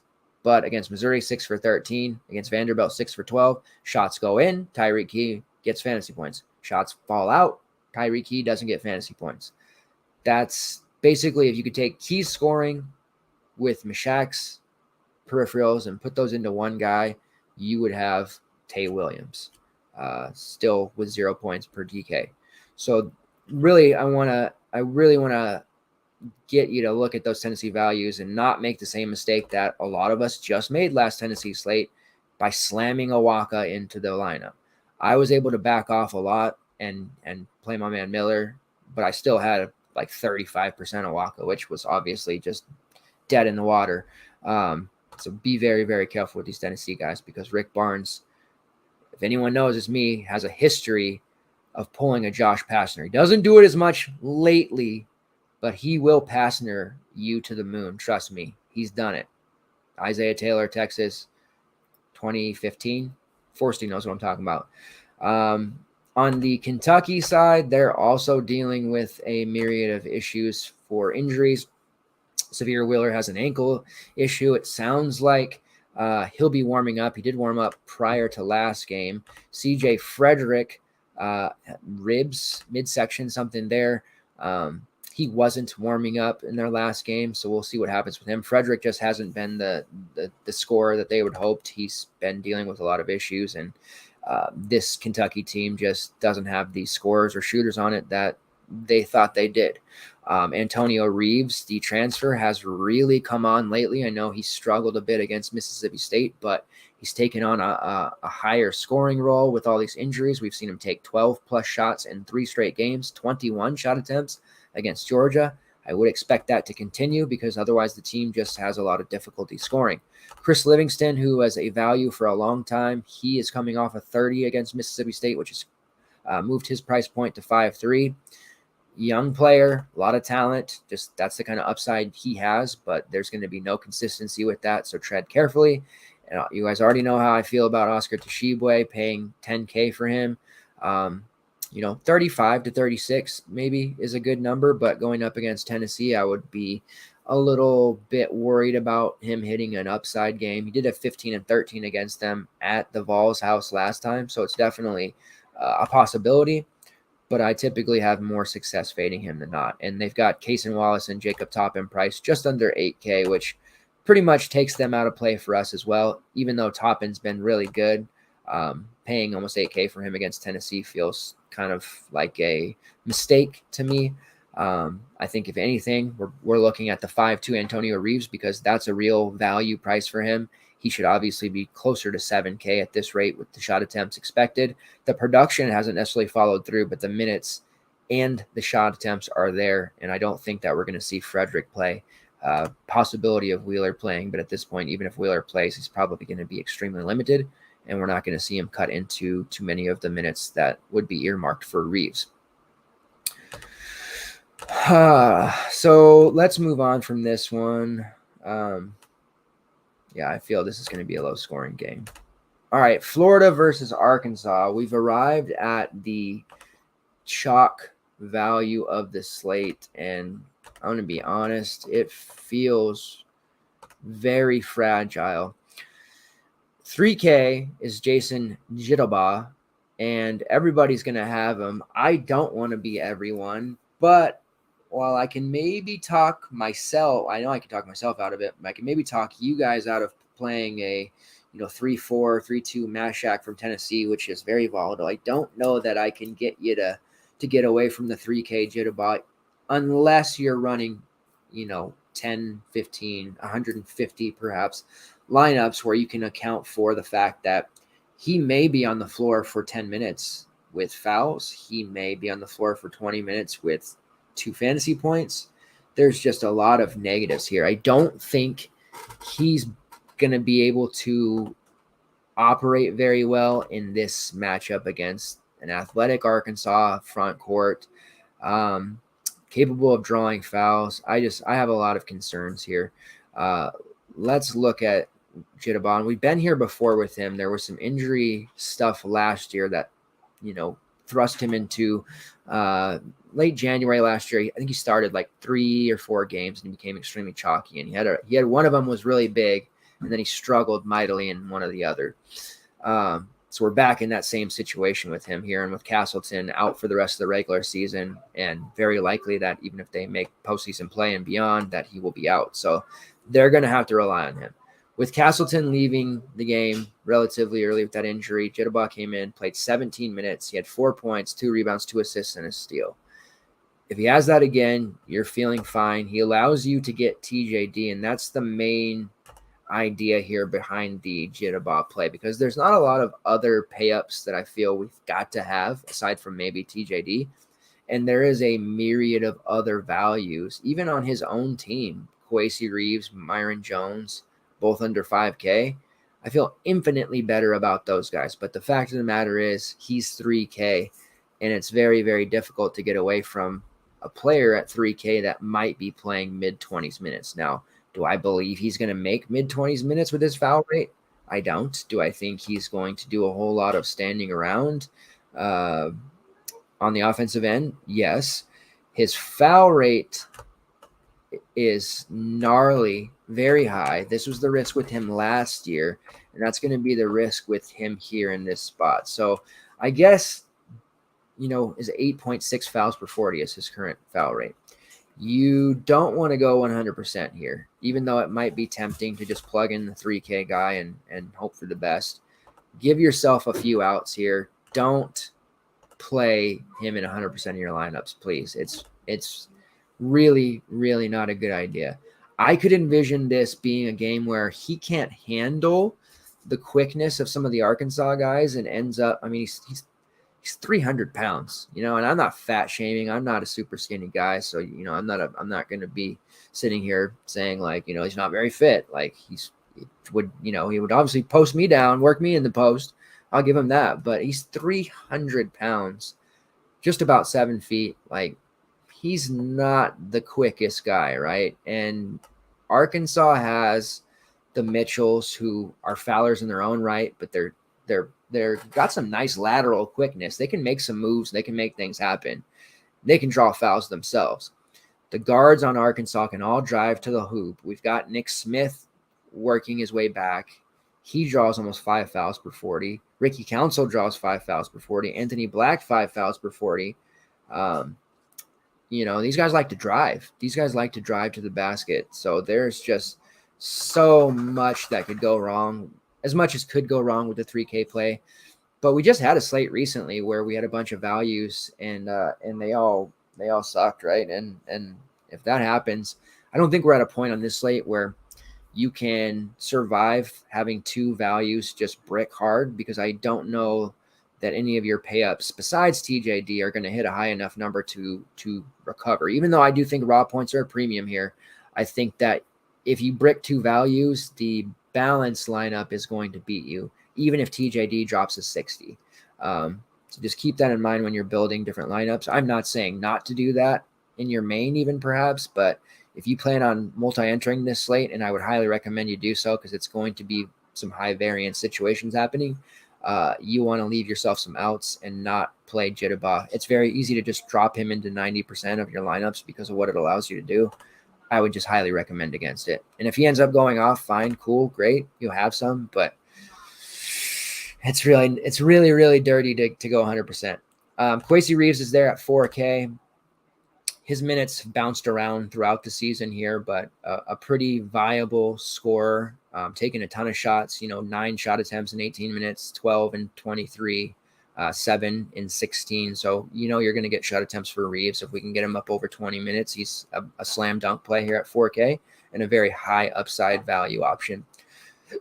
And then Myron Jones, who got himself going pretty well, got up all the way to 6'3", 6'1" after, dropping some 30s and 25s. Fell off a little bit, had his price drop, but then he threw up another 30 last game against Ole Miss. So I do think it's okay to go with some Jones at 4.7 in your main as opposed to Jitterbug. I think we're going to end up seeing multiple Gators in lineups, in your opponent's lineups, because it makes sense. There's, especially with NBA All-Star break here, you're going to have a lot of NBA guys come in.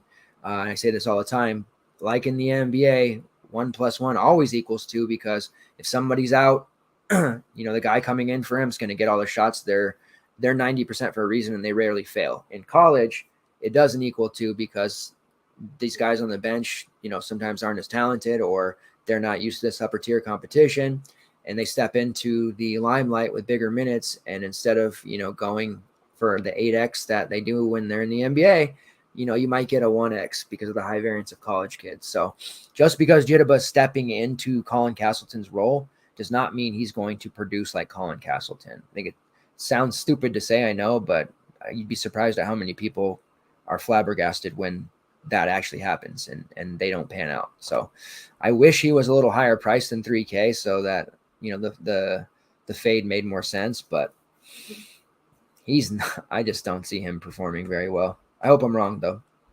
I could see Alex Fudge, because he's more athletic, playing more minutes down and running a small ball lineup. So seeing Fudge play some 5, some 4. CJ Felder, who has been out because of personal stuff. It has been talked about that he may play. I could see CJ Felder, crashing the party. Even if he plays 8 to 10 minutes, that's enough to take away from, some of these other values on the team. So there's, again, a lot of risks that could happen here. You want to monitor. It's a later in the slate game, but I just don't think that it's a mindless plug and play on him by any means. I'd rather play Myron Jones if you can afford it. Arkansas side, with Nick Smith back, I don't have a ton of excitement for any of the Arkansas guys. He only played 4 minutes against Texas A&M, and he's still working on conditioning and figuring it out. Ricky Council at 7.4, to me, I feel like it's time to back away from him a little bit just because of the threat of Smith. Anthony Black has been really solid. People were asking me about him last slate when he was 7.2. He did put up 28, which is fine, but I think we're seeing his top end upside be cut off a little bit. Now he's up to 7.9.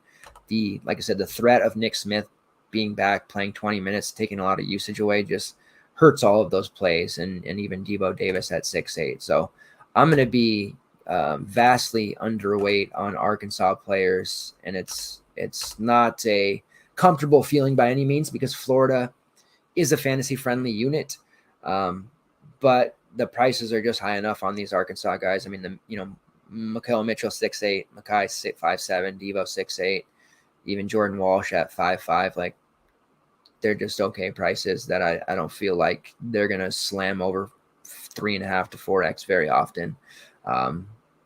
This game is one that worries me the most because I feel like I'm gonna be fading it more than the rest of the industry. But I'm a flag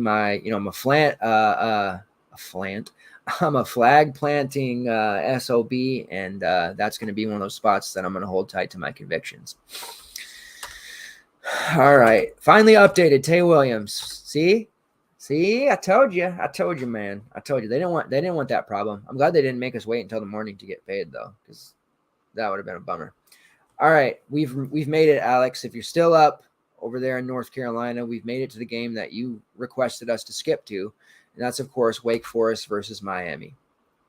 Definitely the best fantasy environment on the slate. I've been able to find in each game we've talked about something that we can at least use, having our player pool, feel okay about. But getting into this Wake Forest game, we're looking at a spot where I'm expecting both teams to eclipse 80 real points. Perhaps Miami even could hit 90 in this spot here against Wake Forest. I'm really, really confident that the offense for both teams is going to generate a lot of points. Miami is currently 9th in offensive efficiency, which may surprise some of you because Miami's kind of done it quietly after an offseason in which they weren't quite at all throwing money around. Their boosters throwing money around to guys like Nigel Pack. Going into the season, they're 20-5. They're playing well, but I don't feel like enough people are talking about them or taking them as a serious threat. And then Wake Forest, their offensive efficiency, top 30 in the country, 62nd in tempo, so they're playing very, very fast. Miami is 126th in tempo. There's going to be a lot of points here, and I'm feeling pretty good about the mini stack here if you can afford it. They do have most of them priced up on both sides, though, so you're not going to be able to just mindlessly stuff them all in. Tyree Appleby is almost 10K. He's a very safe player, like 30. I think he coasts into 35 here. Well, clearly need him to score over 40 at this price.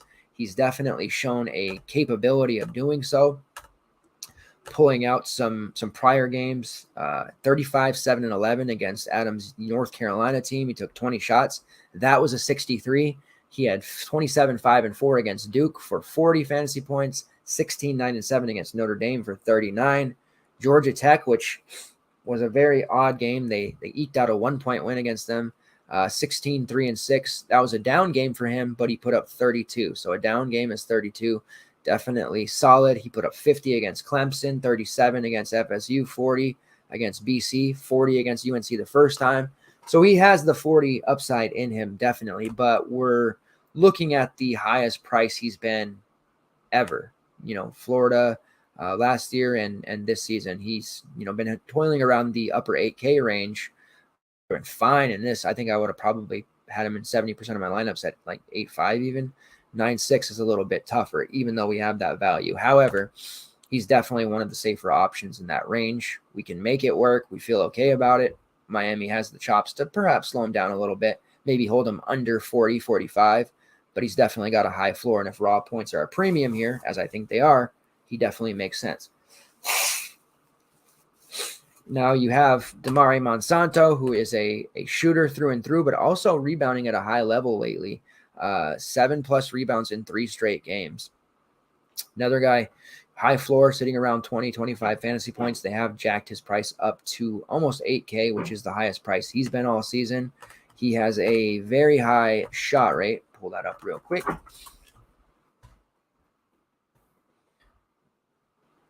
All right, 30.1% shot rate, which is 77th in the country, shooting 40% from long range, 23% usage rate.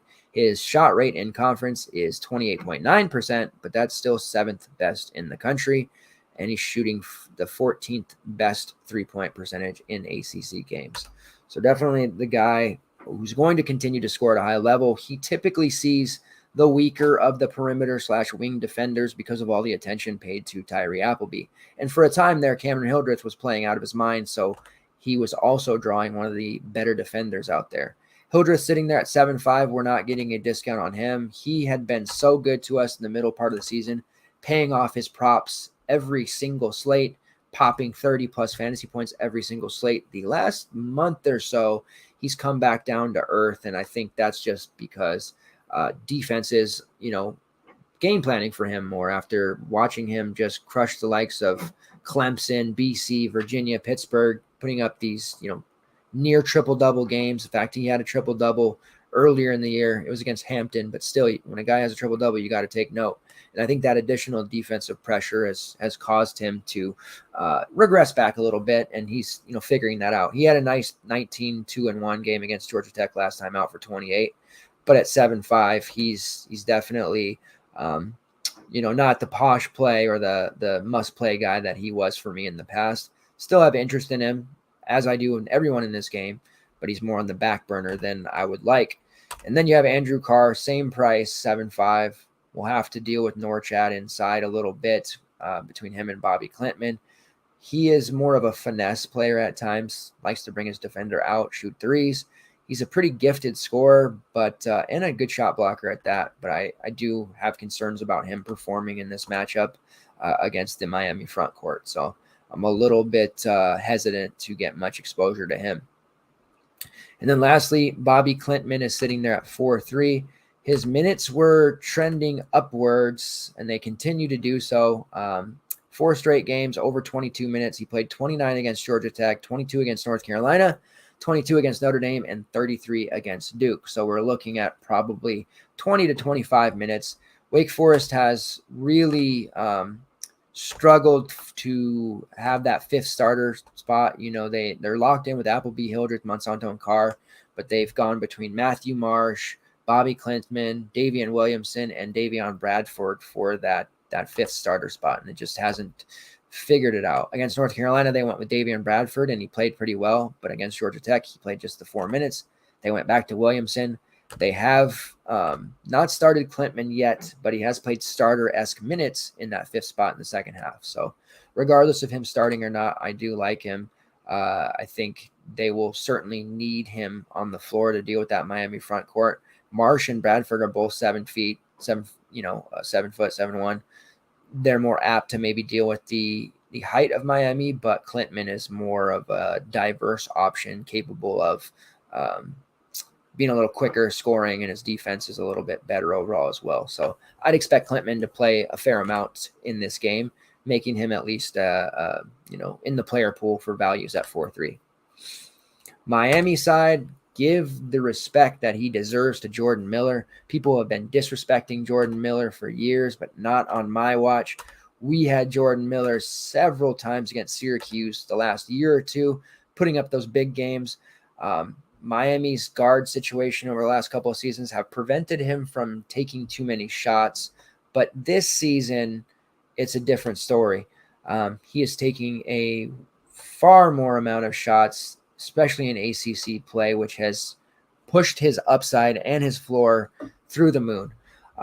Whereas last season, he would put up a 40 here or there, but mainly would be around 20, 22 fantasy points, wouldn't have much more. He's averaging 30 right now. In his last 5 games, he scored 27 or more. He had 24 and 11 against North Carolina in 39 minutes, took 14 shots. He took 11 shots against Louisville, 12 against Duke, 12 against Clemson, and 12 against Virginia Tech. So he continues to take these double-digit shots lately, which has been great. He is 8K, a little bit on the high side, but if you're not super, believing in these other pay-ups, or you're not comfortable with the guys above him, I think it makes a lot of sense to play Miller. His shot rate is right around 22% this season. That's in conference play as well. His offensive rating is the 4th best in the ACC. He has a 7.5% offensive rebounding rate, an 18% assist rate, drawing 3.5 fouls per 40, and shooting just about 39% from long range, which he stepped up in ACC games. And he is one of those guys that you typically, knock on wood, don't have to worry about picking up fouls or, having a random foul game. He's pretty good about not having that happen. He fouled out against Duke like last month, but he's typically not a guy that you have to worry about. And that's why we're seeing these additional minutes, because we are seeing, with Norchad, he is a guy doing all that banging down low. He picks up fouls. Against North Carolina, he really struggled. I believe he had the 2 early against Baycott. He only managed 24 minutes. So it was a really rough outing for him. Against Clemson in the first half, he had foul trouble. He ended up having a pretty porous game there as well. So that's something that could happen, which allows Miller to, take those minutes down low. Miller is able to play a small ball 5 and all the way up to a 3 on the wing. So a versatile player that's playing multiple positions, and you're seeing him really blossom this year and become a top flight fantasy option that the rest of the world just doesn't seem to realize yet with him. So I'm big on Miller, more so than Isaiah Wong. I've never been a big Wong guy. All right. I've never been big on Isaiah Wong. Sitting there at 8.6, almost 9K. He's just in that 7K range. He hasn't really done a ton to warrant this giant-ass price increase. A 34 against Louisville, 28 against North Carolina. That's okay. But I feel like we can definitely spend our money better. And on his own team, I'd gladly take the $600 discount and play Jordan Miller. So that's where my head is at there. And I definitely want some Norchad too, because I don't think anyone on the Wake Forest front court has the strength or toughness to deal with him on the boards. I think I foresee Norchad, pulling down 10 plus rebounds with ease in this matchup. Other guys, at least for value purposes, Wooga Poplar, who is playing over 20 minutes per game as a starter. Not a high upside guy, but still under 5K again. Have to consider him. Harlan Beverly is at 3.3. He's always a fun dart throw. 2 years ago, he was in this rotation contributing as a 6K player. Missed a lot of time. He's come back. You'll start to see, he's playing 15 to 19 minutes approximately. 22 fantasy points against Duke. He has that in his bag. He's actually a pretty good on-ball defender, and he can score when called upon. So I always like throwing him into a few lineups at the 3.3 price because you're getting him at 2% or whatever, and he does have the capability of 5xing this number here in the right situation. And I think this can be considered the right situation. Other values like Bensley Joseph have kind of fallen off a little bit, which has allowed Beverly to step up and Poplar to solidify his minutes. And then you have Nigel Pack, the man that caused all the chaos on the nil market as they paid a boatload for him. A very slow start to the season. However, he started to pick it up. 3 of his last 4, he has scored over 30 fantasy points. Only 6'9". Makes a little bit of sense here as well. I think you could definitely get some Nigel Pack in some of your GPP builds, but he's definitely not a priority by any means. But it's worth noting that he's playing some of his best basketball of the season at the right time. This Miami team has the look of a second weekend Elite Eight. Not sure I'm ready to say they're a Final Four caliber team just yet, but Elite Eight for sure. Jordan Miller, Norchad Omier, Nigel Pack. I'm looking at a little bit of Harlan Beverly and Wooga Poplar for value. Moving on to the next game here. Oklahoma versus Texas. Now we know Otega Aoi is going to be super chalky once again. He has been for 3 slates now, sitting there at 4.3. The price still hasn't adjusted. He's starting. He's playing a bunch of minutes. He has, kind of as a starter, gotten smacked around a little bit. We've seen some struggle shooting the basketball. He was 3 for 10 against Kansas, and then he just didn't shoot the ball at all against K-State. He did get to the foul line quite a bit, which is where he generated most of his points, but still around 15 fantasy points, which wasn't horrible at 4 or 5. But at the 4.3 price, he's maybe not as elite of a value as he's been in the past, and certainly not going on the road against a Texas team capable of handcuffing him a little bit. He wasn't playing this role just yet. Last time they played Texas, he only got 5 minutes. So we don't have anything to compare it to, but obviously at 4.3, getting the minutes and starting, he's got to be in consideration, and I do think he will continue to be popular, even though this matchup isn't the best. I'm not quitting. If I'm not quitting on Baba Miller, which I wasn't, he finally paid off for us. It took me a while. I finally did quit on Caleb Murphy, but that's because he only played 12 minutes in an overtime game, so I have to quit on him. But I'm not quitting on Baba Miller, and then I'm really sticking with my guns on a lot of these values. Then Joe Bamaseal, correct pronunciation by the way, is going to be in some of my lineups, and I know that a lot of you are jumping off now. The minutes went the wrong direction against K-State. The minutes stayed the right direction against Kansas. He just didn't hit any of his shots like we needed, and now it's everyone jumping off. It mainly been us, the FTN crowd, or you, the viewers who are watching the Super Show, that have rostered Joey B. Don't give up on him just yet. Porter Moser is going to give him minutes. His defense has stepped up. It's just he's had a bit of tough matchups recently, and coming out of the doghouse, it's been a big adjustment for him. And Porter Moser makes you play a certain way on defense that demands perfection, and if you don't show excellence on that end of the floor, you do not play, regardless of how good you are on offense. So that's where the struggles have come for Joey B. But I like him to get back into the 15 to 17, 18-minute range. 3.7, his price has come up a little bit, but he's still sub 4K. He's not a main team play. I'm no longer going to be advocating the play 2 Oklahoma values like we had been doing. The mini stacks work well for us, but this is one that we don't want to do right now. However, he is a direct pivot off the chalkier Ortega. He's a great large field play. If he busts out, fine, whatever. You got some additional payups from it, but it didn't hurt you any if he doesn't pay out, because you're going to have some other strong options in your lineup. Like I said, raw points are going to be important on this slate, but if he does, and whatever, if it's an alt lineup at bricks, whatever, you move on. But if he does pan out at 1% and hits 22 like he did against Baylor, you're just going to be so far ahead of the rest of the field if one of the chalkier values fails to reach 20 fantasy points, which is very, very likely. So there's a lot of leverage there to be had with Joey B. Do not give up on him just yet. I promise you. You didn't give up on Baba Miller. Didn't give up on Vincent Uwachukwu. Just keep firing him into one of your alt lineups. He's going to pay out. His rates are fantastic. 24.5% usage rate, 24.5% shot rate. He does have a 2.5% block rate, drawing almost 4 fouls per 40.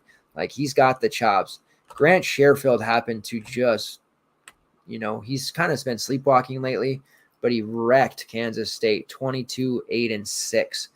And he played 38 minutes. Now, in the game against Kansas, they got blown out and struggled. He played 28. Game against Baylor, he played 35, but he didn't shoot the ball that well inside the arc. He did hit a bunch of threes, but it wasn't the greatest game. He had like 15 and 7, and it's just allowed other guys like Ortega and Joey B to step up. But that last game against Kansas State, where he torched the world, you noticed that Ortega and Joey B especially, they didn't pan out as well. So a lot of that has to do with Sherfield and what version of him is going to show up here. Speaking of which, against Texas last time, he shot 19 times, scored 22 points, 3 rebounds, 3 assists. Anticipate a relatively high volume game for Grant Sherfield, but if he wants to let Joey B have a little bit too, then I would be happy with that. Other Oklahoma options such as Tanner Groves, Milos Uzan, Jalen Hill, I'm pretty lukewarm on. Milos is only 4-1 playing, starting games. He's kind of lost a lot of his shine lately, but still playing 25 plus minutes as a starter, only 4-1. Scored 18 against a relatively strong K-State team. Fouls have been an issue for him, but still he's hovering right around that 15 to 18 fantasy point mark at 4-1. We'll definitely take that. So the industry has forgotten about Milos, but we haven't just yet. Texas side, it's tough. Porter Moser in Oklahoma, they're a team, even though they haven't been very good this year, at least record-wise, their defense has to be respected, and I don't like targeting against them too much if I can help it. Their defense has slipped a little bit. They're 52nd in defensive efficiency, but they've had some very strong games defensively where, they held Alabama to 70 points a few weeks back. They can get it done on that end of the floor when they're motivated, and Porter's an excellent motivator. Now, Texas, they are playing pretty well right now. They're a scary, scary team for the tournament. Got all the Chris Beard drama behind them. They're 12th in offensive efficiency, 32nd in defensive efficiency. I think that, they're going to win this game, and they'll probably look good doing it. And they have some really tough games coming up after Oklahoma, Iowa State, Baylor, TCU, Kansas, like the murderer's row of the conference coming up. So this is a game they got to have. I'm starting with Tyrese Hunter because that price is just glaringly cheap and it sticks out like a sore thumb. And I know he hasn't done anything to warrant using, but he's playing 30 minutes. He's taking 5 to 10 shots. I don't know what happened between Iowa State and transferring to Texas, but Tyrese Hunter has been awful, absolutely awful, and his price continues to drop. You guys may not remember, but earlier on in the season when it started back in November, he was $9K. Like, coming out from Iowa State, there was a lot expected in Tyrese Hunter. I thought 9K was a little bit much personally, but I certainly didn't think we'd ever get him at 4.3. Like, what? He was getting it done at Iowa State, and he had some lackluster performances, right, last year. But when he wasn't scoring, he would put up, 7 rebounds, 10 assists, 5 steals. He had several 5-steal games last year, I remember. That's just not happening this season. He's nowhere near that level with his steals. He had almost a 4.5% steal rate last year. I think his rate right now is 1.5%. His usage rate has dropped 4%. His shot rate has dropped. His 3-point shooting has gone up slightly, interestingly enough. But pretty much everything else has gone down. Assist rate last year was 32%. It's 15.2% this year. I don't know if it's just the system or what, but I think Texas may not have been the right choice for you individually, Mr. Hunter. But that's okay. 4.3. This is one of those I keep harping about the reputation plays, right? Tyrese Hunter is a reputation play because honestly, he doesn't warrant using even at this 4.3 price. Go back and look at what he's been doing in conference play and against upper tier teams. Not that Oklahoma's an upper tier team, but defensively they are. Kansas 5, West Virginia 8, Texas Tech 13. Baylor, he put up 28. Seems everyone likes to rack Baylor, I've noticed, even though they've been winning. 14 against Oklahoma State, 17 against Tennessee. Get a pass there. 17 against the Cyclones, 7 against Texas Tech the first time, 15 against Oklahoma State. He did a 40 against K-State earlier in the season. Last time against Oklahoma, 30 minutes, so the minutes are there. 5 points, 4 rebounds, 2 assists for a whopping 13.5 fantasy points. I don't know if he's going to pay this price off, but I'll be damned if I don't have some ownership / exposure to a 4.3K Tyrese Hunter that is on the floor for 30 minutes, taking 5 to 10 shots. I don't know why he's not getting assists this year. I don't know why he's not getting steals. He's in the same conference. There shouldn't be this disconnect going on. Sophomore slump, I mean, is that still a thing? I didn't know that was a thing since like 1999, but maybe he's just in the slump. But I got to say 4.3 is worth throwing him out there. That's a Q winning play right there. I don't know that I'll have the balls to play him in the queue, but whoever does, you may win a seat from Tyrese Hunter. I'll just say that because 4.3 is ridiculous. Have to consider role player extraordinaire Brock Cunningham at 3.5. He's been getting some additional time and played 21 against Texas Tech, 18 against Kansas. He's not a super high fantasy point per minute player or anything, but he's only 3.5, not like he has to be. And if he's going to trend towards 20 minutes, he's absolutely in play. He took 9 shots against Texas Tech, so 5 of them from long range. They're definitely utilizing him a little bit more. The ineffectiveness of Dylan Disu on a regular basis, even though he was good last game with 25, and the absolute, inconsistent, raw nature of Dylan Mitchell's play, which you can expect, he's a youngster, has forced them to look more to Brock Cunningham. And he's been a solid role player for Texas for a while now.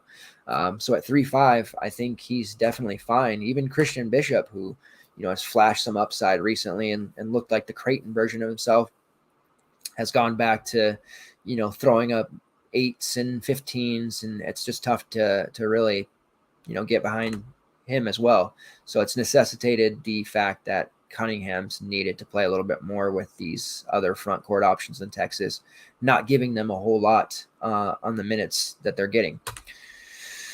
And then you got to always look at Jabari Rice. His price went up over 6K, back down to 5.6, very much in play here, taking a ton of shots, capable of putting up 30 fantasy points. I think that if you're running a more balanced build or you get that, last guy in spot, which is typically right around this range, he's a guy that I feel pretty confident in as a last man in. Not a priority play, obviously.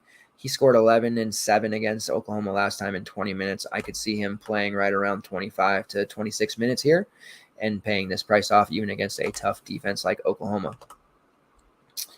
All right, moving on to the next game here. We have Oklahoma State versus TCU. The Cowboys, Caleb Asbury's 4.8. I think Asbury is a good play. He hasn't really gotten it done for us lately. Since that 32 he put up against TCU the first time they played, but with Avery Anderson on the shelf, we can expect Caleb to continue playing 30-plus minutes at 4.8. That's a big chunk of time to play. TCU, if they're without Miles and, Lampkin struggling defensively, they definitely are a fantasy-friendly unit. So I have some exposure to Caleb Asbury as of now, and I think he's very close or borderline main team viable. We could see some popularity happen with the other guard on the team, not Bryce Thompson, who's at 5'9", which is fair for him, but John Michael Wright at 5'3". Did play 36 minutes last game, 38 the game before that, and 4 games ago, 37 minutes. So playing a lot more minutes lately, obviously with Anderson out, has scored 24-plus fantasy points in 3 of those last 4. Sitting there at 5'3", he had one of his better games, 17, 3-1 with 2 blocks against TCU the first time. He knocked down 4 of 6 from long range, and he's actually red hot right now from long range. Hit 6 of 10 against Kansas, 3 of 6 against Iowa State. So some tougher defense, and he's knocking down triples. Little more consistent as a scorer than Caleb Asbury, but I think that Asbury offers a little bit more in other categories, which puts them a little closer. If Michael Wright's going to be that much more higher owned, Caleb Asbury makes a lot of sense as a semi-high level leverage play, with the rest of the field looking elsewhere with Wright for a few hundred more. Theoretically, they could actually score similar, or Caleb could just outscore him outright. So I like both for sure. Caleb Boone at 7'6". I said it last time, he was too high at 6'7", and then he dropped to 41 against Kansas. So he's especially too high at 7'6". He did put up 40 against TCU. The Cowboys won 79-73 against TCU, and this was only about a week and a half ago. A lot of their guys had very, very strong games. So Boone is, I guess he's a GBP play, but 7'6" feels way too much. Mo Cissei's minutes are trending back up as well, which definitely hurts Boone. He's played 20, 24, and 25 minutes since returning.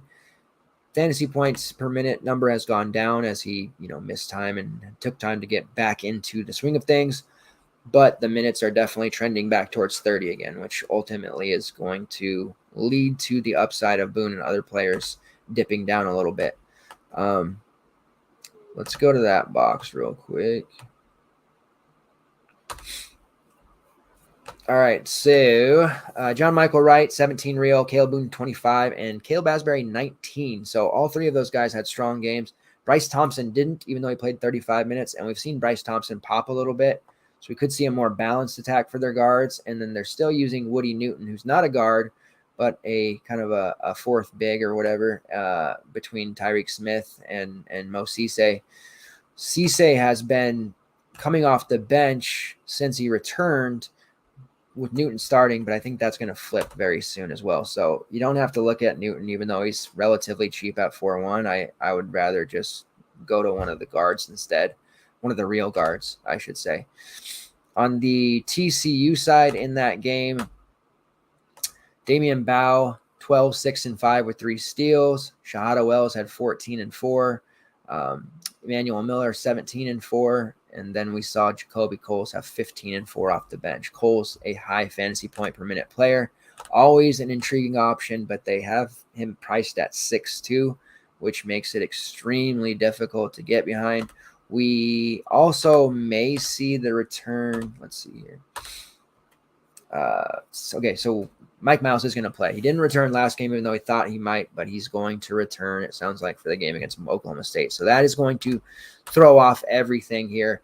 And the prices of these guys, like Damian Bowe, who's gotten up to 8.5, which is a playable price without Mike Miles, but with Mike Miles, that's definitely going to be too much for us to pay. He's, probably going to be sitting around 25 to 30 fantasy points with Miles. We just can't spend that salary there on Bowe, even though he's been phenomenal.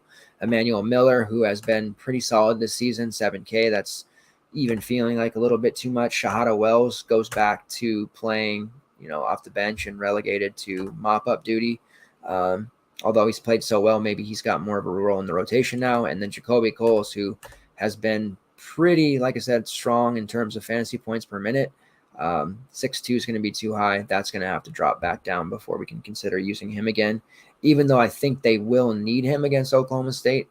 He's taken, 30 shots in 10 shots in 3 of his last games, 30 total during the Mike Miles on the shelf era here.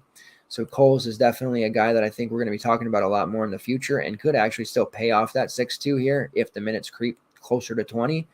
But at this point, we can't use him except for maybe a throwaway GPP lineup to speculate. It's just too high of a price. All right, last game on the slate, Iowa State versus Kansas State. This is a game. This is the hammer that it's going to be a struggle, I think. Oshuni at 6'3", Jaron Holmes at 7'1", Tamin Lipsey, who is the player on the Cyclones I liked best last slate, but he was a little bit cheaper, are all, I think, out of play here. Even though Kansas State is a very fantasy-friendly matchup for guards especially, I'm just pulling back from the Cyclones a little bit here at these prices. I think there's very limited upside overall. And you still have Caleb Grill and Gabe Kalshore, shooting poor shots, which takes away from everyone else. We did see Aljaz Kunk. Now that he's back, he's been back for about a week or two now. Played 31 minutes against TCU, 22 points, 5 rebounds, put up almost 40 fantasy points, hit 5 triples. We've seen him hit 7 total threes in his past 2 games. So going up against Kansas State, he's an interesting play, but 5'9", there's just too much downside there for me to actually look at him. I'm mainly just looking at the K-State side in this game, even though the Cyclones defense has been tough, just because I think the prices are all too high for the Cyclones right now. On the K-State side, you guys know about Marquise Noel, Key Johnson, 2 very high usage, high-level players. GPP plays at best in this one. 9.3 for Noel is a lot. 8.3 for KJ, right about where it probably should be. I think both are fine if you want to go there, but we can definitely spend our money a little bit better elsewhere. You have a string of cheapies: Desi Sills, Bebe, Cam Carter, Ishmael Masood, all lower level values. Again, if they were this was a slate where we needed value and there was no other viable cheapies, we could speculate here and use maybe a David Ngessen at 4 or 5, but we really don't need to do that with the other value. And I think that we're just kind of shooting ourselves in the foot, delving too far into this game or trying to get too cute. I think Desi Sills at 4.9 has some GPP pop there, but I'm wondering just how many points are actually scored in this game. Nate Tomlin at almost 7K is a little bit overpriced for him as well. So this is a game that doesn't hold too much interest for me. I won't have that much exposure. We did it. Let's get into a quick core here. So 3-man core for this slate. It's got to be Baba Miller, right? I mean, even if Cleveland plays, I don't think there's any going back with him. I think after last game, it's only upward from here. So I'm all over Baba Miller again. I just don't see how he slips under 20 minutes. I shouldn't dare Leonard Hamilton like that because he will. But Miller is just, on his way up. And he has a very good matchup against BC that he could do some serious damage against. So he will be core play number 1. Core play number 2 for Miami, Jordan Miller at 8K. I love Norchad Omier as well. I'm going to have lots of exposure to him here against this Wake Forest team. But Jordan Miller at 8K. I don't know if he qualifies for Posh Play of the Day like he has throughout last season and some of this year, but he's definitely, if he ends up being lower owned, which I don't know if he will, he's in Posh Play consideration over there. You see the jersey. This is a great spot to look at. I think 35 to 40 fantasy points is inevitable in this game. You can play multiple options from it, but Jordan Miller just happens to be my favorite of the bunch. And he's a good price compared to Norchad and Isaiah Wong. And the third core, this one, it's not an easy core day because there's a lot of players that I would be okay playing, but not a lot that I'm just like hell bent on, hey, I got to use. I'm a little bit different here. and it's two cheapies in the core with Baba Miller. Earlier in the show, you may remember I said even beyond Baba Miller, my favorite value to that point, and he's still my favorite value after going through every single game on this 12-gamer, is Joe Saint at 4-2, sitting there. A good matchup against Texas Tech. He already blitzed them the first go round. He's at a very cheap price tag. His minutes should eclipse 20. He has a high usage rate, high shot rate. Very, very solid option at 4-2. I like him a lot. If this was a last year Texas Tech, wouldn't even be having this conversation nor looking his way. But this is not your dad's Texas Tech team, at least this year. They are a fantasy-friendly group, and Joey T has already shown what he can do against them. So I'm going to be rolling him with confidence. Joe T, Baba Miller, and Jordan Miller. Double Miller with the Joe T. No low T over here. We are going high T all the way. I am extraordinarily happy with the way we've broken this slate down. Feel pretty good about it. Myriad of ways to go, of course. TJD and values, or a more balanced approach. I think looking at these salaries, it makes a ton of sense. I'm going to try to build with TJD first. If I can't make it work, then maybe I'll drop down and fill up some of these 8K guys. But Quentin Post, Jordan Miller, obviously. I feel like Marcus Carr's always got to be in the conversation, even though he's not a main guy and I didn't really talk about him. I hate ignoring him. And then you get into the 7K range, a Grant Sherfield, a Jalen Tyson. There's just a lot of options in that range. Reese Beekman that are interesting, maybe more so on the GPP side, that you can get away from paying for TJD and still working out okay. But this is definitely one of the more difficult slates in terms of lineup construction and strategy that we've had in quite some time. I want to touch real quick on the night slate, which is a phenomenal slate. It has not only my Huskies, it has Michigan State, Penn State, some very solid DVP spots, as I mentioned earlier. I don't love the fact that Michigan's the team playing Michigan State because I don't want to use Hunter Dickinson. I'm never really a big fan of using him. And I don't know that Minnesota has anyone that can take advantage of Penn State. But this night's slate, definitely going to be high scoring. It starts with that Tulane USF game. Now, Tulane games have been super stackable. I've run 3 guys from Tulane every time they're on the slate. It typically works. Going up against USF, you could theoretically run 4 Tulane guys and feel amazing about it. Kevin Cross, a threat to put up 50. Jalen Cook just never seems to miss, a threat to put up 50.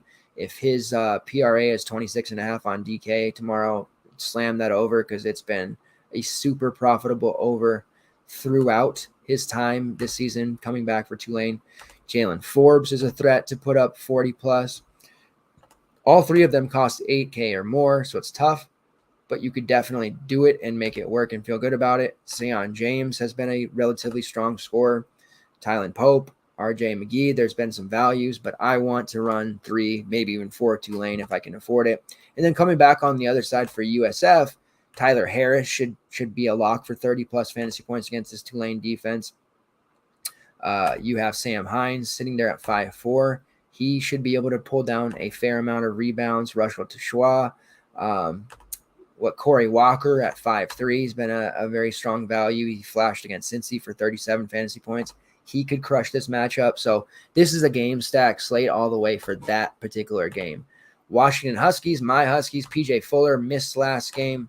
I don't know what the issue was. The beats didn't give me a full reason. But with him ailing / out limited, Corin Johnson played 33 minutes against Oregon. I beat that drum in the Discord all the time. Corin Johnson is the best future guard of this team. I feel like he has the potential to be an all-time great. I'm really, really high on him.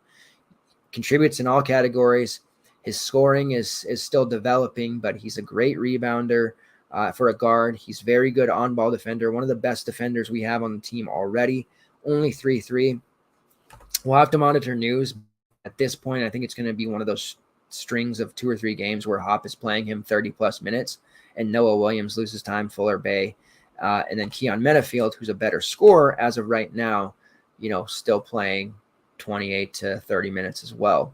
So that Metafield, Corin Johnson backcourt is going to be nasty in the future. Talked about the recruit Yates coming in the Discord, but Corin Johnson at 3-3 gives you some salary relief, much needed to get those Tulane guys in. Vanderbilt, got to love Liam Robbins against Janai Broome and Auburn. Now, he's got some sort of ankle issue. Now this is scary because they blew the doors off Missouri, so they didn't need him. He scored 37 fantasy points in 20 minutes. That's good Broome is. Now, he went down. They tried to play him, and he pulled himself out of the game. And that's never a good sign when a player asks to be taken out because, they'll play through everything and say they're healthy when they're not. So I'm a little concerned there about Broome having to sit out. If he can't go, it opens up value for the Auburn side. Guys like Dylan Cardwell, Jalen Williams obviously becomes an elite play. Might they play the freshman Johan Traore? But what it ultimately means is Liam Robbins is going to have very little resistance in the paint against Auburn, and he'll be able to just completely dominate.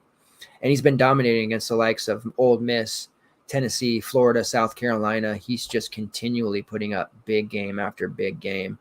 At this point, he's a really good option. 8-3. It's not going to be easy to do.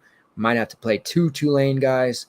Hopefully we get that Broome news before the Tulane game so we can make that decision. I'll be willing to sacrifice one of Kevin Cross or Jalen Forbes to get Liam Robbins into my lineup if Broome's not there because I just don't see anyone stopping him. Minnesota, that great matchup against Penn State. Trayton Thompson perhaps, Ola Joseph, Pharrell Payne. Any of those guys can technically be in play against that Penn State defense. You got Jalen Pickett at 10-2, ready to break the slate. Very, very solid option there.